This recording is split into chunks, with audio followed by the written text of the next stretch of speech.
কোটা সংস্কার আন্দোলনে বিক্ষোভকারী ছাত্রলীগ ও পুলিশের ত্রিমুখী সংঘর্ষে উত্তাল ছিল চট্টগ্রামের রাজপথ। অছাত্র ও দুর্বৃত্তরা আন্দোলনে প্রবেশের পর রণক্ষেত্রে পরিণত হয় নগরীর বহদ্দারহাট, ষোলশহর ও শাহ আমানত সেতু এলাকা।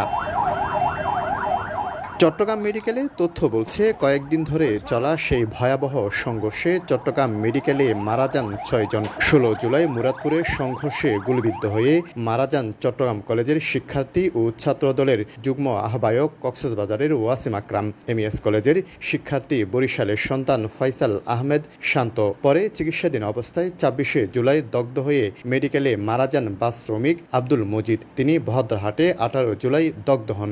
একই ঘটনায় চিকিৎসাধীন অবস্থায় মারা যান কক্সবাজারের মহেশখালীর তানবীর ও সন্দ্বীপের সাইমন। ওই ঘটনায় গুলিবিদ্ধ হন চট্টগ্রাম বিশ্ববিদ্যালয়ের শিক্ষার্থী হৃদয় চন্দ্র তড়ুয়া। পরে চিকিৎসাধীন অবস্থায় ঢাকায় মারা যান ২৩ জুলাই।